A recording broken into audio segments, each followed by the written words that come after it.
Good morning, everyone. Welcome to our public meeting this Sunday, right in the middle of our Memorial Day weekend. So I welcome you who are able to join us today. We will have a very um, special meeting today with our good friend Lia Gouveia speaking to us all the way from Maryland. So I'm glad to be here. And if you are here with us, as always, please let us know that you were here with us this morning. Um, we will start our meeting with our opening prayer, as always. And this morning, we will be reading from Living Spring, chapter 53. The title is On Preaching. Good morning, Carlos. Thank you for being here with us this morning. The sound is fine. Thank you, as always, for letting me know that things are working out. I'm always a little preoccupied since I don't have this immediate feedback from people to make sure that everything is working fine. So I appreciate that. And so we're going to do our initial reading as people are arriving. Again, is chapter 53 on preaching. And it says, everything I have for you, and I will even expand myself for you as well, even if I love you more while you love me less. That's a letter of Paul to Corinthians. There are many who preach salvation, who gladly ascend the golden pulpit to preach the merits of goodness and faith. However, when invited to contribute financially to good works, they feel wounded in their wallets and they hurriedly leave, making silly excuses. 1,000 obstacles prevent them from practicing charity, and they leave for other parts where the good doctrine does not inconvenience their peaceful lives. Actually, in the true practice of the gospel, we are not only to spend what we have, but also to give something of ourselves. It is not enough to open the coffer to solve problems related to the physical life. It is essential to give of ourselves through the sweat of cooperation and through the willing effort of solidarity so that we may be able to fulfill our primary duties to Christ. Those who do not make an effort on behalf of others only know the lessons of the Almighty in the circles of talk. Many people first wait to receive love from others in order to love them in return. Yet, such an attitude only means delaying the sanctifying undertakings that are our responsibility. Those who help others and suffer for the gospel receive a heavenly supply of strength to act for overall progress. Let us remember that on behalf of others, Jesus not only gave what he could have retained to his own benefit, but he donated of himself for the general evolution. Preachers do not want to spend, preachers who do not want to spend or give of themselves for the spread of the redemptive ideas of Christianity are like orchids of the gospel, resting on the problematic support of others' potential. But those who teach and exemplify learning to sacrifice themselves for everyone's spiritual growth are like the robust tree of the eternal good, manifesting the Lord on the rich soil of true fraternity. What a beautiful message. Very inspiring. Inspiring for us to do good, to help others, but to remember that sometimes the most important part of what we are giving is not the object per se, but it's giving of ourselves with sacrifice, giving, sometimes even what we think we lack to have. So that's the invitation of our message this morning. Before I go to my initial prayer, let me just say hi to Gisele. I miss you. I miss seeing you and your beautiful family. And we also have Geisa with us. Good morning, Geisa. Thank you for all the love that you were sending through our Facebook page. So nice to see you. I also would like to invite anyone who is listening to us, if you would like to share comments throughout the talk, please do so. I will be sharing them as possible, and it always makes the talk a little bit more interactive, warm, and so I will do our initial prayer. Our friend Abigail, good morning from Maryland as well, is here with us today. It's such a joy to have friends from other states and see them joining us. Friendship and those relationships that we carve through our work in the spirits movement are very, very special and precious to our hearts. And although distant, it's so very nice to know that we are close in heart and in all these wonderful sentiments that we have.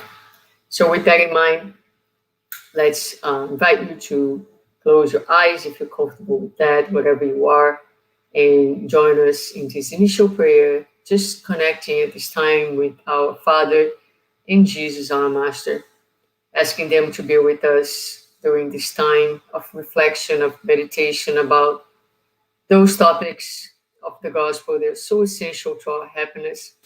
We ask them to inspire us to be present, fully present, open in our minds and hearts to the lesson of today, and particularly to inspire our friend Lia, who will be sharing with us the result of her studies, as always, with her love and her kindness. We're extremely grateful for her presence, and we ask our Master and dear Lord to be with her at this time. Thank you so much, and so be it. All right, dear friends. So, as I mentioned, we have here today our dear friend Lia Gouveia from the Spirit Society of North Beach, correct? Correct. Lia, Good morning. welcome. Thank you, Susanna. Good morning. So, good morning. So, Lia will be talking to us today about humility. All right, Lia, I am going to step out and open the PowerPoint presentation for you. I'll be here following closely your thoughts this morning. Thank you so much. Oh, okay. Thank you, Susanna. Thank you, all friends of Florida, Maryland, Brazil, any place that is here with us today. We appreciate your presence. We invite you to meditate on this topic with us and share your comments, your ideas. When we think about humility, this is a virtue that is so hard for us still to practice, but so necessary for spiritual evolution. We can find many passages on the gospel, examples of Jesus, and especially on the gospel, according to Spiritism, a lot of material about humility. But today we are going to mostly study this book, Thought and Life, by the Spirit Emmanuel and Chico Xavier, the medium, who brought us humility from a different perspective. So this book, if you are familiar, it's Emmanuel said, it's a gift from the spiritual world to us. It's a book used on the schools of regeneration in the spiritual world, preparing spirits like us to reincarnate. And the chapter of today is the 24th, if you want to follow.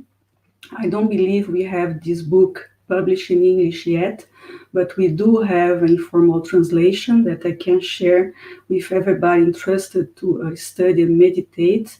We have been studying this book in our center here in North Beach, Maryland. It's a very small book, 30 chapters, but very profound and very deep for our own reflection. And the purpose of this book is to clarify to us, is to tell us how important our thought process is, our mind, the kind of thoughts we have. If we have positive mindset, positive thoughts, we are going to reflect in our lives. The same is true if we have negative, depressive thoughts. So let's pay attention on these words and make sure we can always replace negative thoughts by more positive ones. And as we evolve as immortal spirits, we are going to realize that we have to acquire all kinds of virtues, like wisdom, like love, like humility. And these are um, virtues that our Creator, our God, Mother, Father, Creator, has on the absolute, and we as children of God can acquire little by little, in our evolutionary process. So the reflection of today is what type of changes we can make in our lives to have a more positive thought. How can we develop this virtue, in us? How we can minimize maybe our feelings of pride and selfishness, and really approach ourselves to our Creator, because this is the way we are going to find happiness. So, as I mentioned, the chapter is the 24, called Humility, and I just want to start with a Chinese proverb that says, "Be like the bamboo, the higher you grow, the deeper you bow."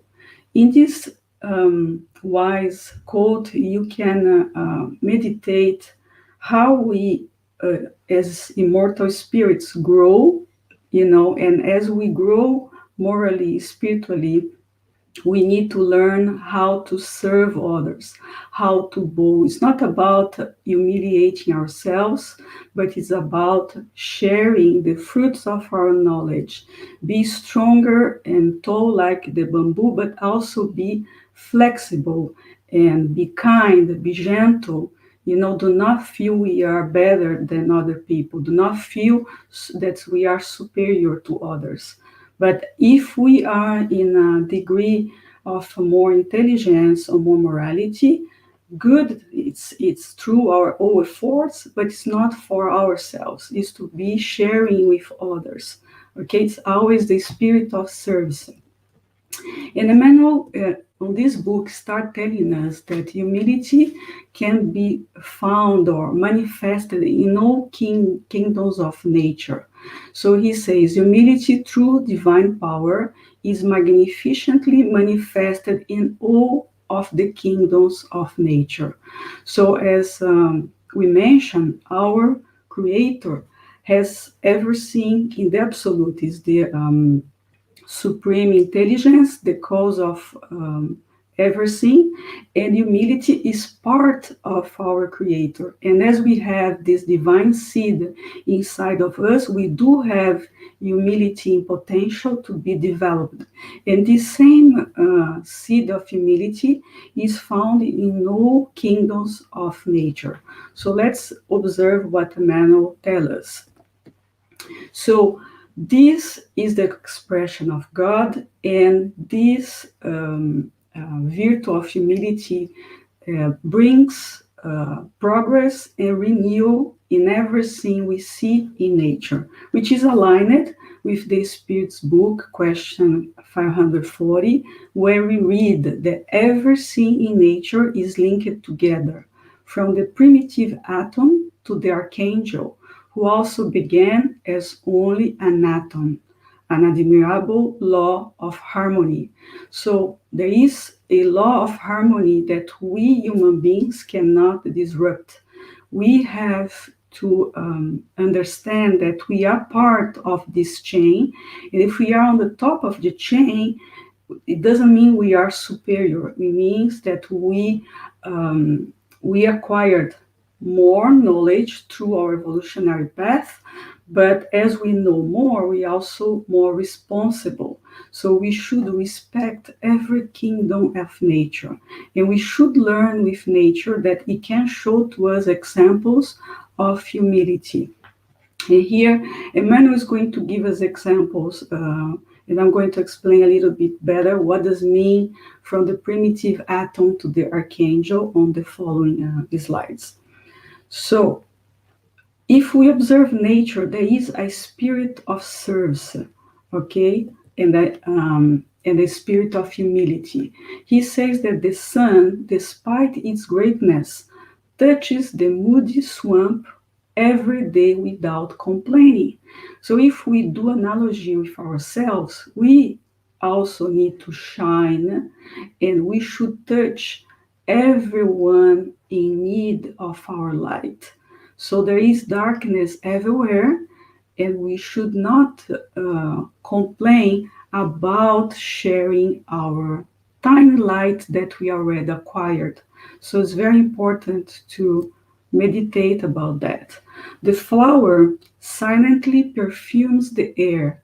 So ask yourselves, what type of perfume are you expressing in the atmosphere, in your family, in your work environment, in all the places you enter? Are you really spreading a good perfume? Are you doing this in a silent mode? Filtered in the roughness of the rock, the water reveals itself purer. So, for us to purify ourselves, we need to undergo turmoils, difficulties, the same way that for the water to become pure needs to face the roughness of the rock.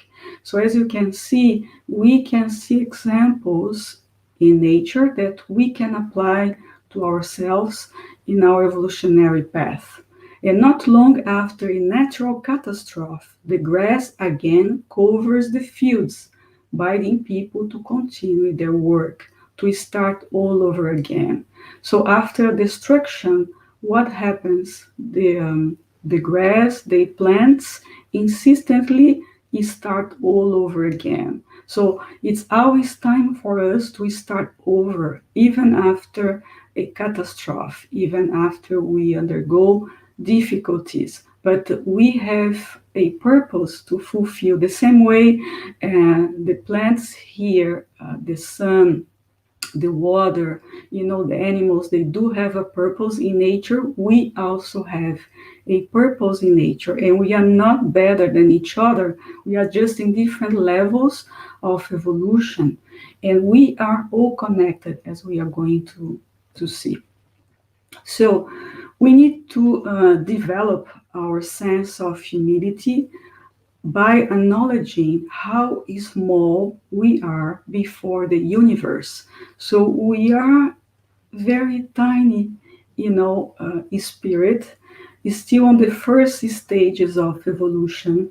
Not a long time ago, we are still primitive beings, and now that we acquire a little bit more of development and intelligence and free will, sometimes we think we are the best of the universe, that we all ever seen, that we can conquer, we can explore, nature and the universes. But in reality, we are part of that. We are not the owners of that. We are here just experiencing a material life, like we are in a school to learn something. So we need to recognize our smallness. And humility inviting us to reflect, how small we still are. It's true that we also have to acknowledge everything we have acquired through our efforts, through our evolution. But as I mentioned, everything we acquired is not for ourselves only, but is to share with others, to educate others, okay, and not to feel superior and better than everybody else.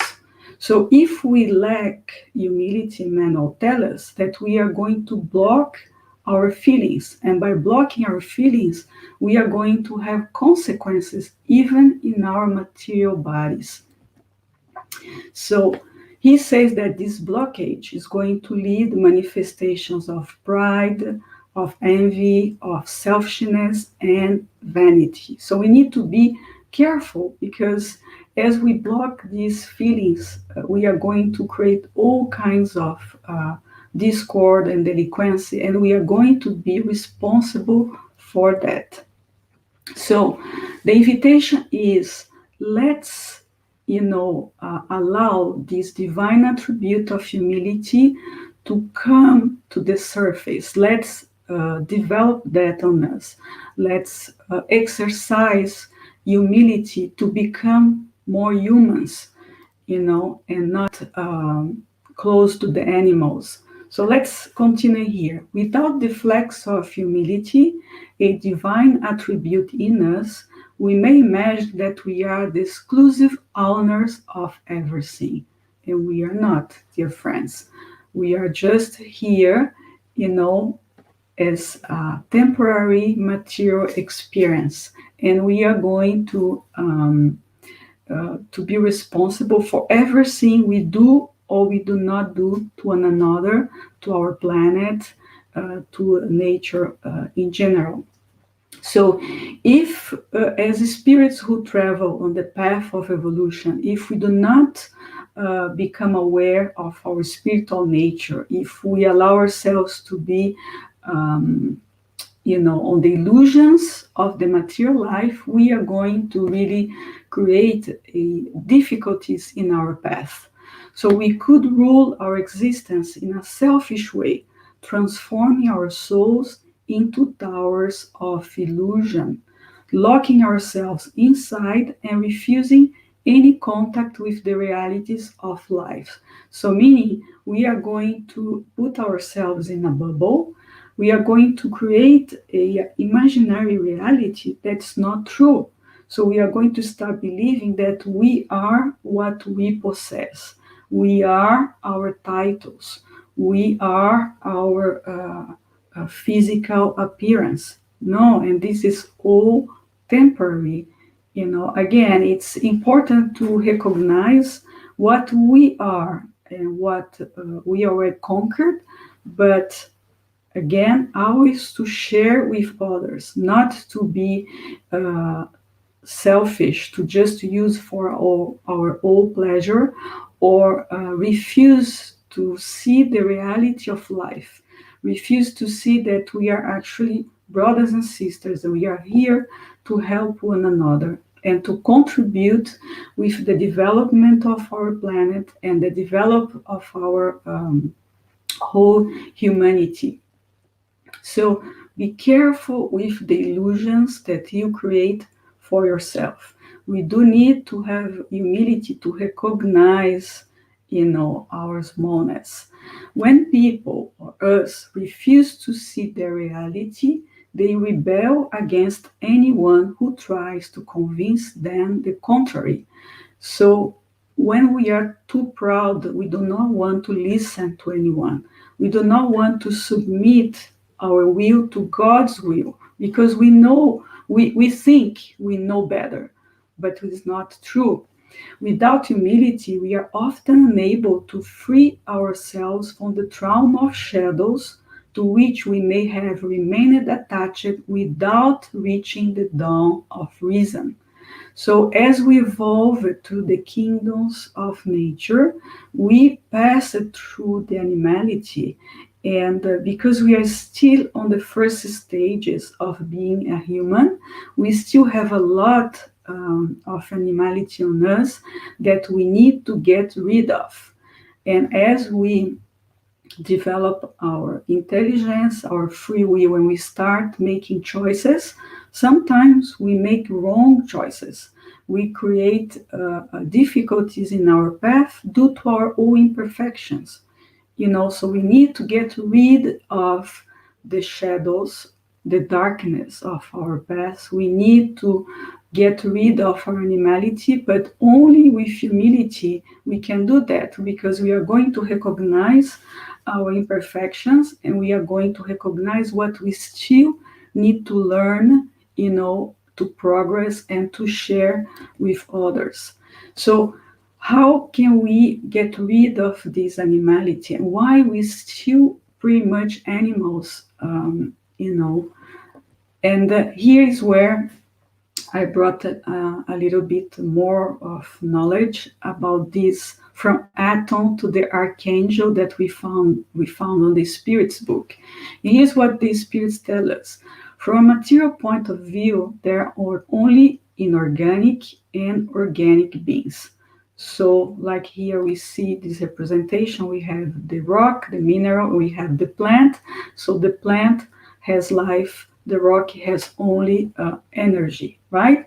But from the moral point of view, there are 4 degrees, four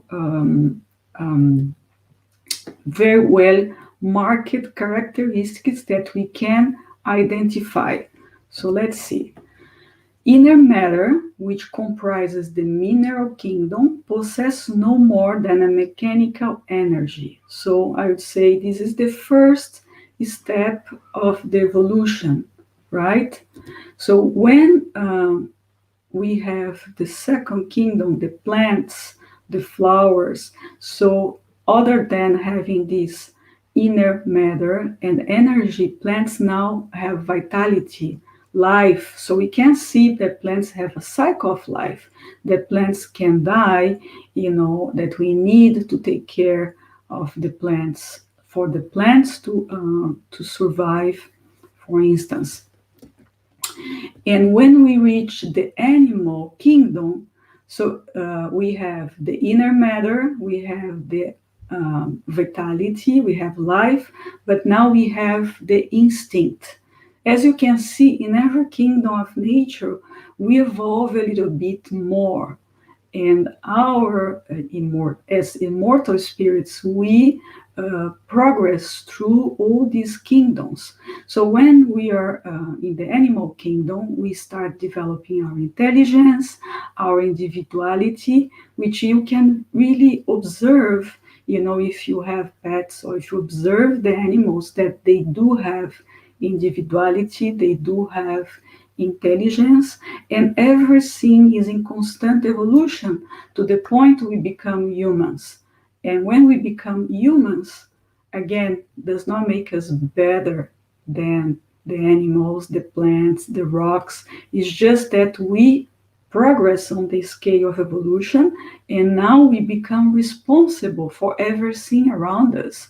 So when we become humans, we possess everything that exists in the plants and animals, and this is why we dominate the other classes, but we should not dominate. We should use without abusing. We should protect, and we actually should be very grateful for every time we use a plant, a fruit, a vegetable, or even animal that is sacrificed for us. We should always be grateful, instead of just thinking they are all here to serve us, okay, and that we have the right to dominate, abuse, and even impose suffering. It's not the purpose. The purpose is to follow the law of harmony and respect everything, that is on the surroundings. Because our Creator created everything, for a purpose.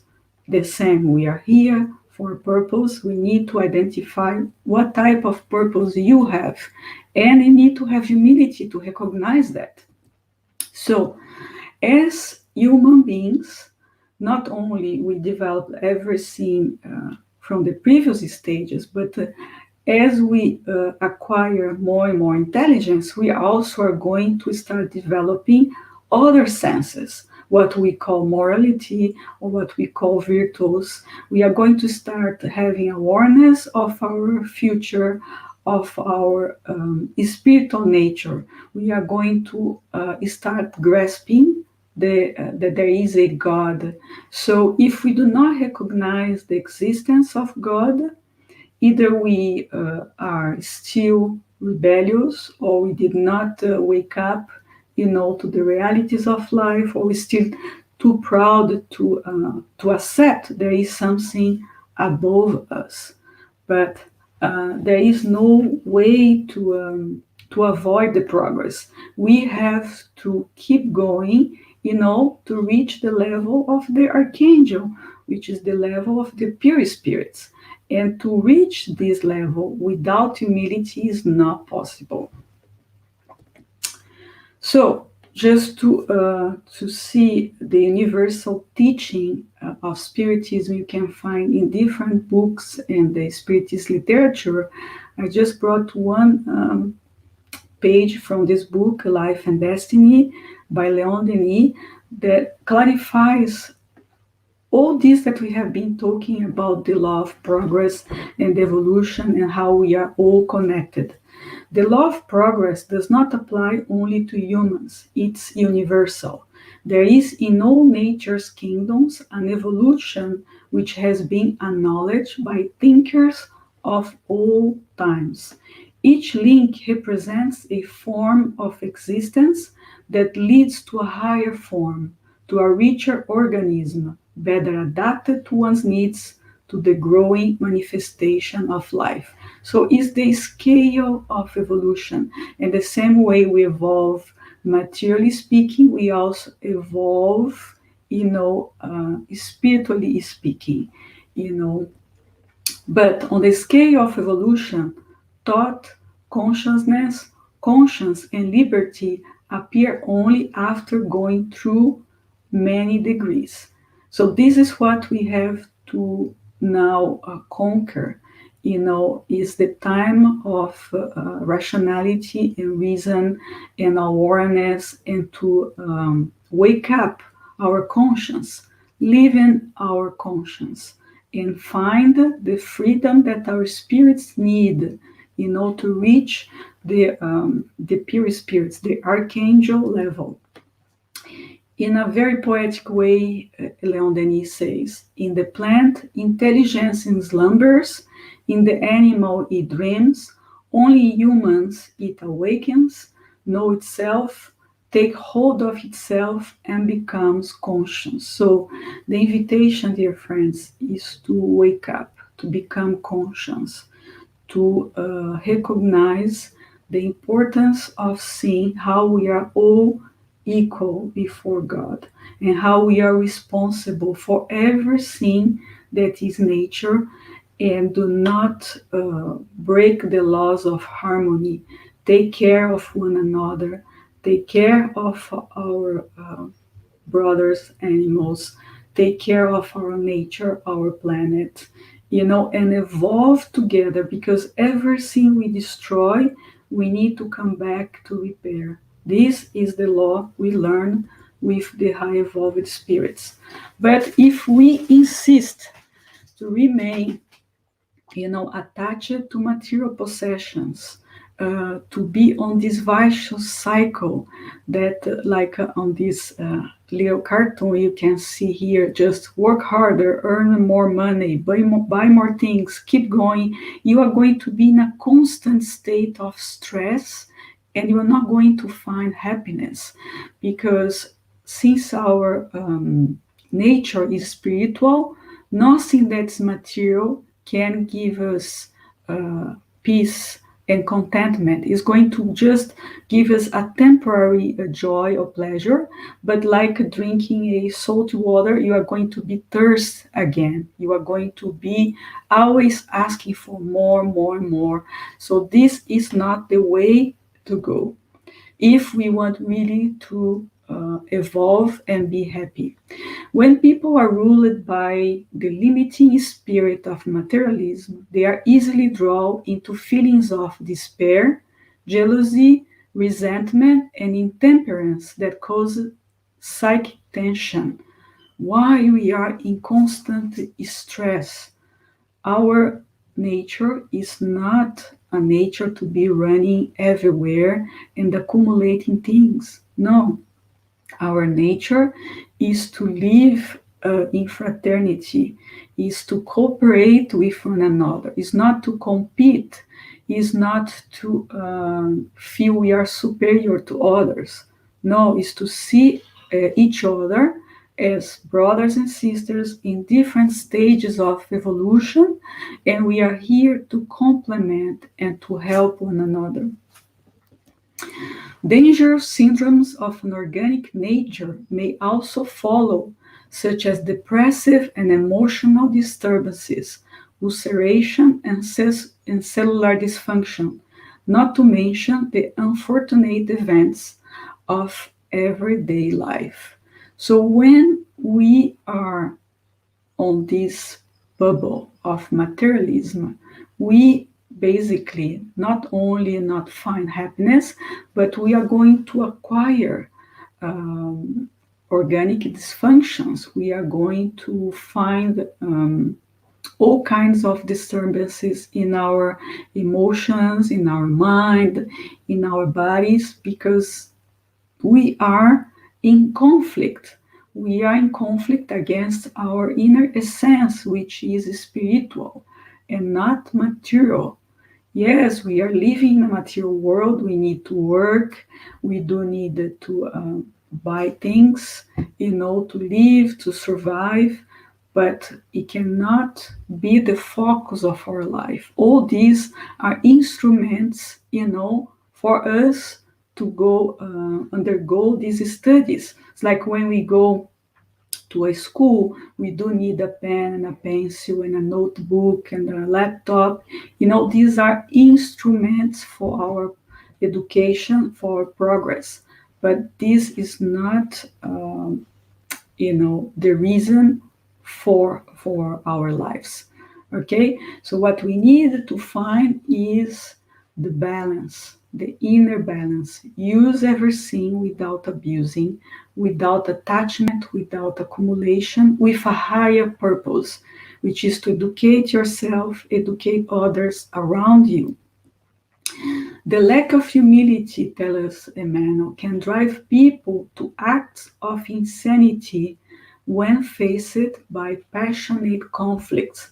So it's the conflicts between our immortal spirit that is asking one thing and our material illusions, that keep us pushing us to just, be on this tower of illusions. People who wear the crown of humility will gladly work and serve for the general good. So, who wants to wear the crown of humility? Most of people want the real crown of kings and queens, but this is an illusion.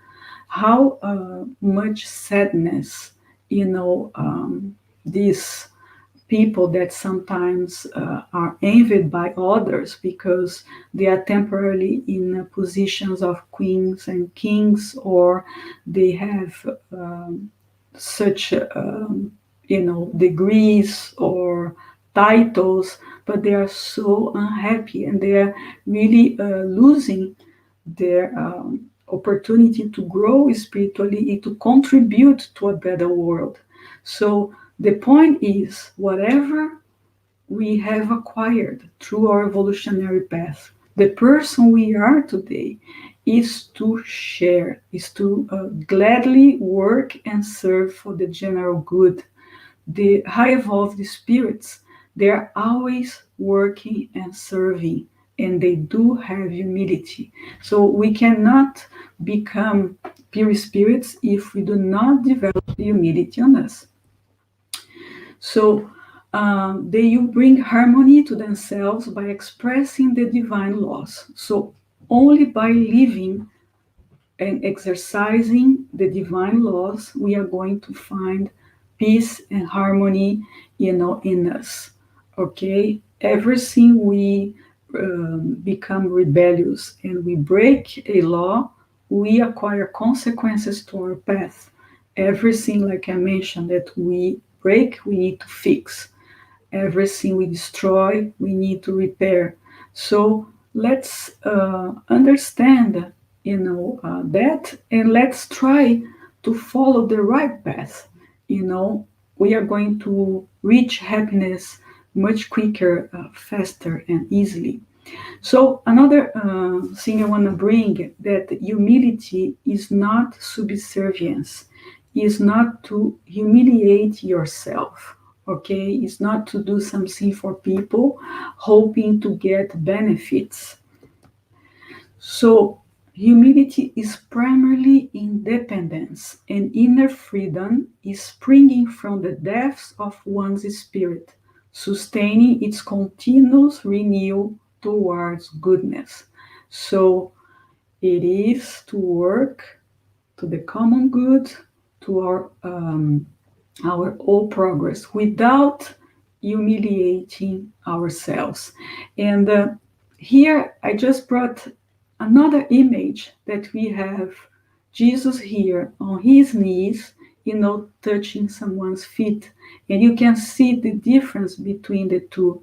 Here is not subservience, here is an act of care, of love, of service, is to show, to the disciples that we should be taking care of each other, as brothers and sisters. And Jesus, our Master, showed to us humility from beginning to end. And we are going to see here examples. So let's cultivate humility in us. Let's advance in our evolutionary path without attachments. Let's project our best towards others. We can always contribute with something. Let's forget all evil. We know by now that evil is just ignorance of the divine laws, ignorance that we are all brothers and sisters and we are children of the same creator. So let's live with joy. Let's live with love and friendship, really helping one another. And here is our Master, bringing examples of humility, as I mentioned, from beginning to the end, in order to reflect humility from heaven to earth for redemption and beauty. The Christ of God was born in a manger, covered with straw, and bade farewell to man on the outstretched arms of a cross. So why our Master showed to us how humility is important. He is our guide and model. He's the highest standard of moral perfection to which humankind may aspire on earth. You can find these words on the Spirit's book, question 625. If he's our guide and model, we must study his parables, his examples, and try to follow him, to do the same. God offers him as the most perfect model, and the doctrine he taught is the purest expression of God's laws, because he was animated by the divine spirit, and he was the purest being that has ever walked the earth. So if the purest being that walked the earth, was born in such conditions that there was no space for him, he lived a short life. It was uh, beaten and crucified. What can we expect to live? you know so the point is, let's meditate about his teachings on humility, and let's do little exercises of humility in our daily lives. I know we are very far from being a pure spirit. It's hard to compare ourselves with Jesus. He's our master. We're still students, trying to grasp his lessons, but we can do little daily exercises of humility ourselves. Let's learn from him. He said that he is gentle and humble in heart, and by learning from him, we can rest our soul. So if we ourselves learn how to become a little bit more gentle, a little bit more humble, we are going to be more aligned with the divine laws. We are going to feel better.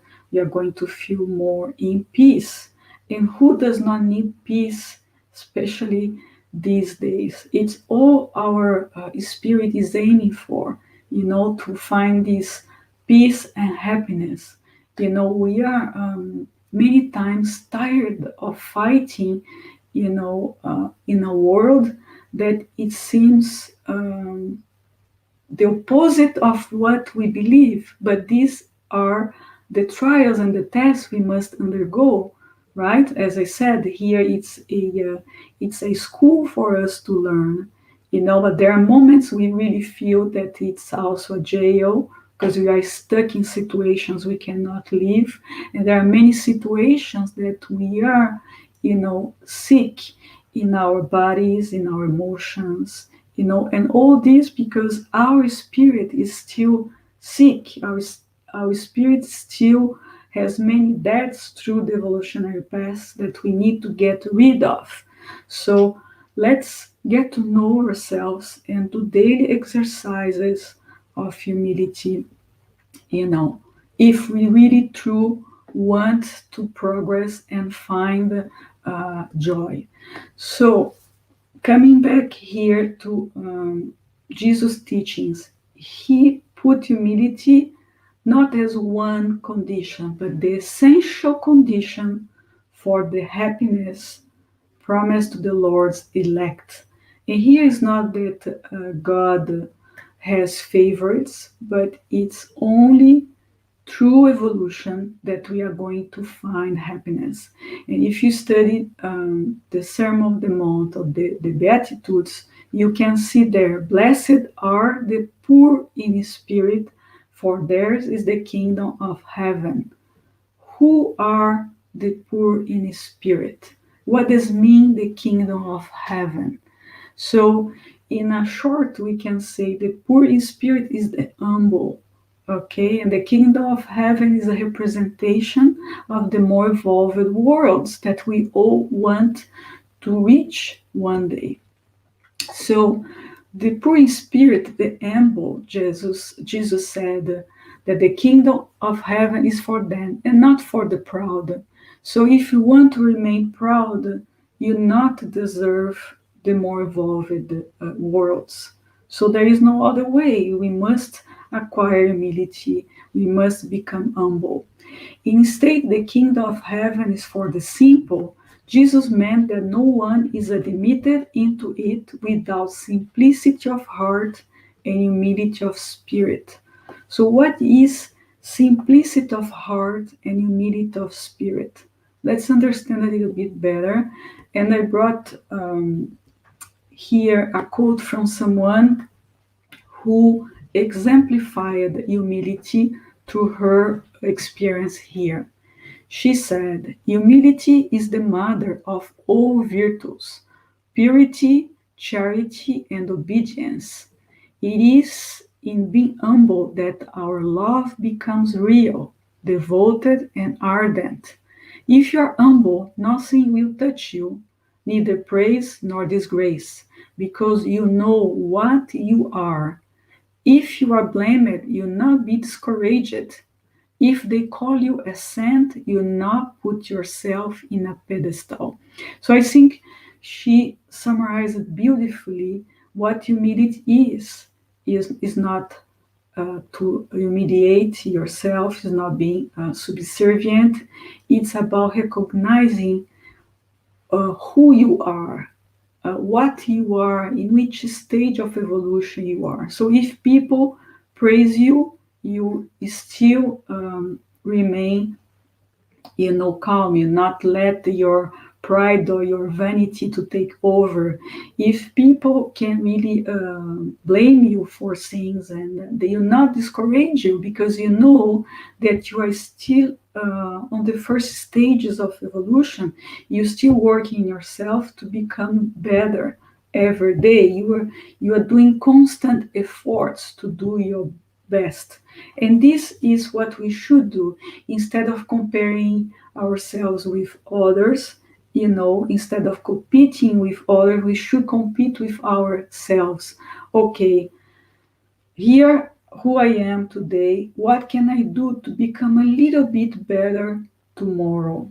And not to be praised by others, or to appear, to inflate our pride and vanity, but to conquer ourselves and deserve a better place to live, to reach the kingdom of heaven. So, whoever then humbles himself as this child, he is the greatest in the kingdom of heaven. He is on the Gospel of Matthew. So, Jesus takes a child as a model of simplicity of heart and humility of spirit.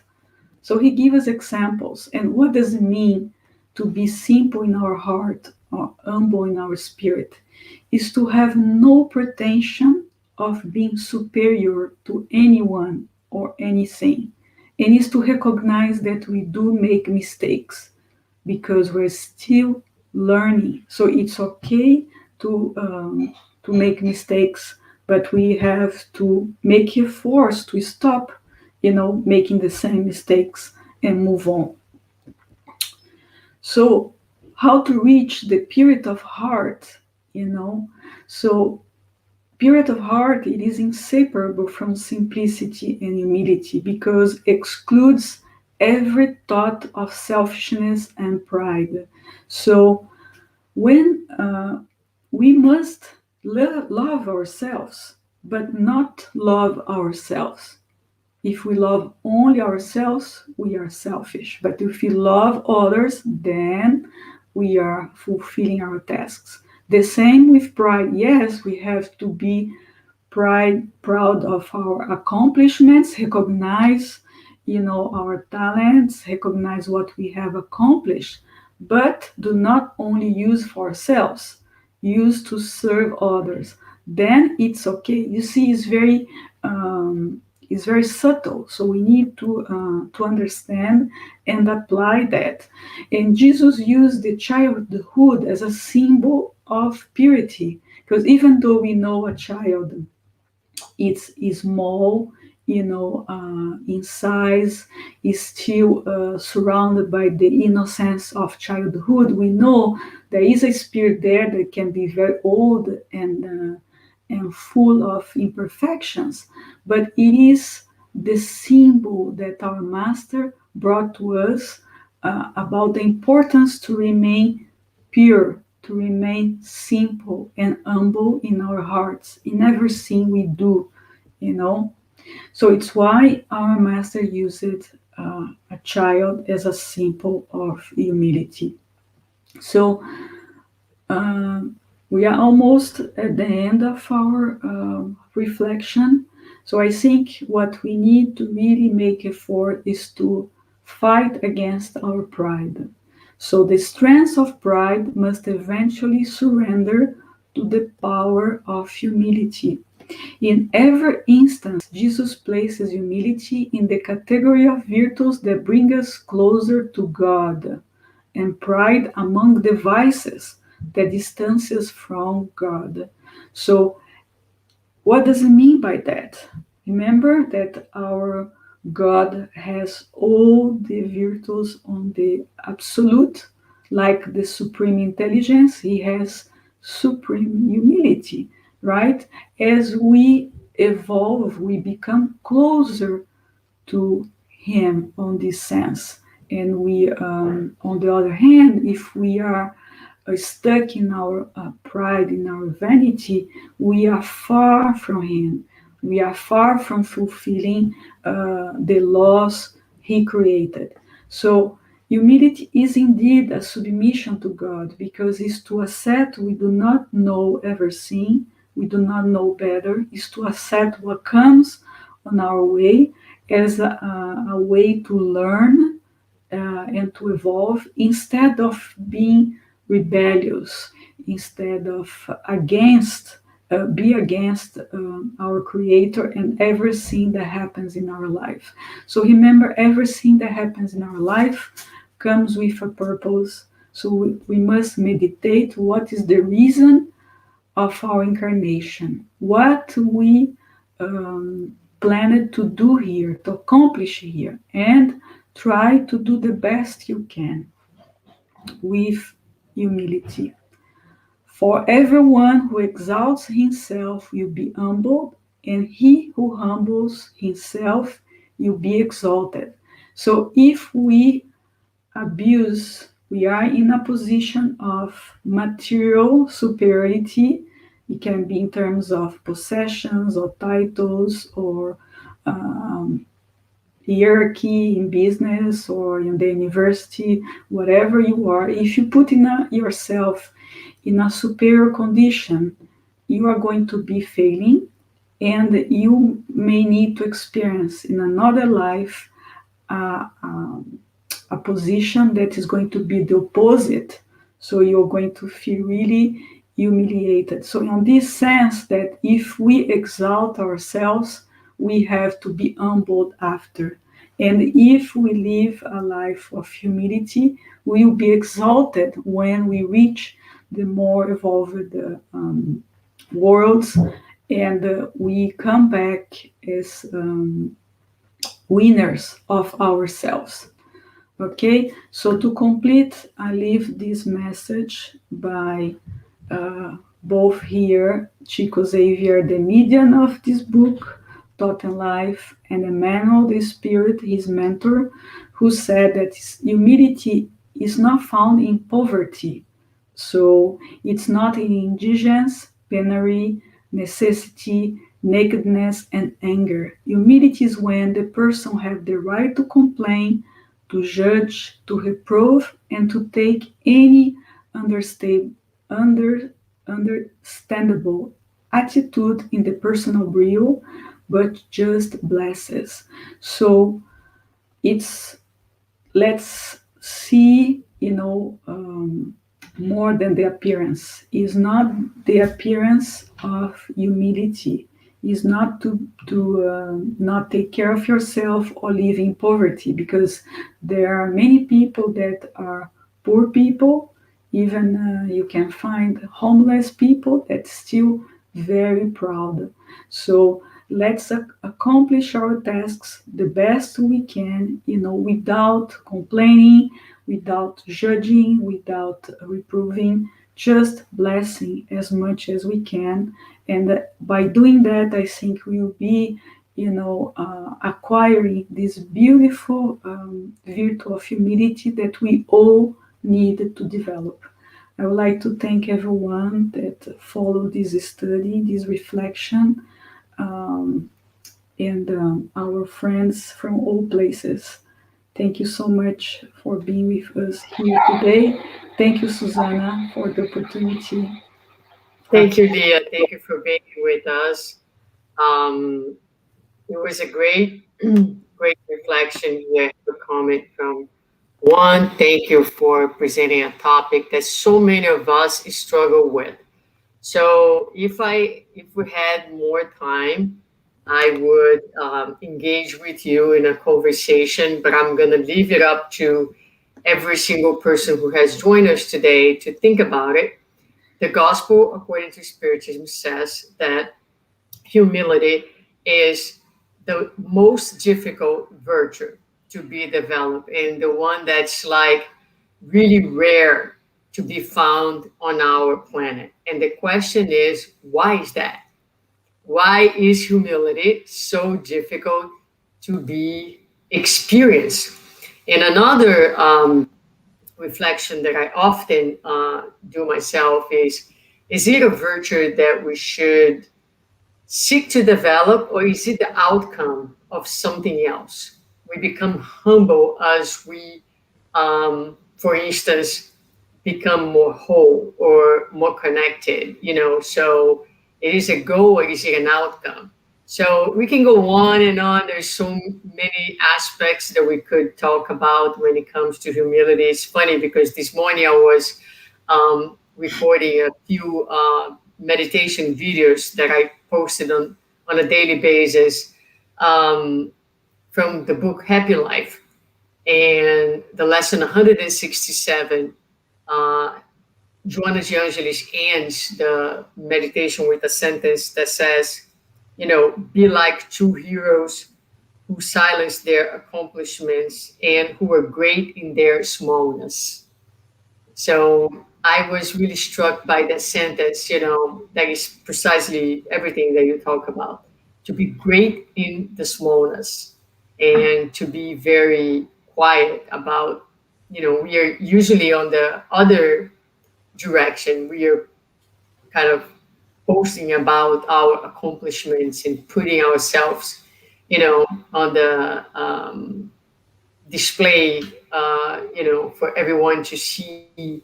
And humility is about the opposite, right? It's not about you, it's about the service. It's about disappearing so that the work is seen and recognized and not you. So huge challenge for our humanity.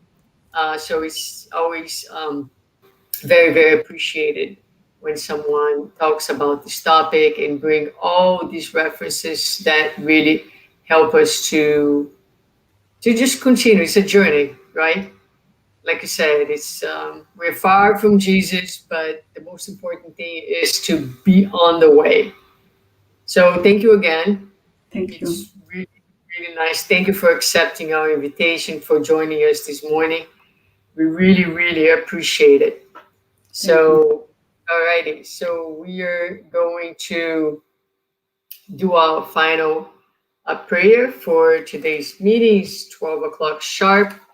I would like to remind everyone that we have our meetings ongoing, our study groups in English. We have a study group just before this meeting with our friends David and John that you can access through Zoom. It's an English meeting as well and study group. They are talking about uh, different topics in spiritism. So we invited to attend. You can have access to the information on our Facebook page, as well as you can reach out to us if you're interested in attending. We also have our groups on Wednesday with Andrea in the study of Missionaries of the Light. It's 7:15 every other Wednesday. So if you want any information on our English groups, please reach out to us. Check our Facebook page. We'll be more than happy to have you joining us. We also have our fraternal counseling ongoing. You can also reach out to us, one of us, workers of the center, and we will be available to you. So thank you again for joining us this Sunday. Please join me in our final prayer by saying, Dear Father, thank you so much for the opportunity that we had to be here today, reflecting about this very, very important topic in our evolution. We are thankful for this virtual space, for all the friends who join us every Sunday in both realms of life, for your protection, for your presence, for everything that's given to us, the daily blessings that we acknowledge, and the many, many ones that we don't even see, for your presence, for the possibility of having the gospel in our lives and the spiritist doctrine, helping us to understand who we are, the purpose of our existences. We are so incredibly grateful and thankful. Bless us all on both realms of life, our loved ones, wherever they might be. Bless the world, all the people who are suffering, all the people who don't have the light of the gospel in their hearts, who don't have faith, who have lost hope. For those in particular, we pray. Pray that your light can reach their hearts. Pray that they are able to see again. Pray that they are able to understand the importance, the uniqueness of their own existence and the purpose of everything. Thank you again, dear Father, for this opportunity and allow us to move on into our next week and days, being each day more and more open to your presence and to the blessings of our daily lives. Thank you again, and so be it. Okay, friends, thank you for joining us today. I wish you all an incredible day, a very wonderful weekend, Memorial Day weekend, remembering, praying, and honoring the lives of those who are no longer with us physically, but who have our appreciation for all that they have done. So may God bless everyone, and so be it. Effie, you arrived for the prayer. We'll hope to see you next time for the entire meeting. But, so big hug to you. Thank you for being here. Again, have a great Sunday, everyone.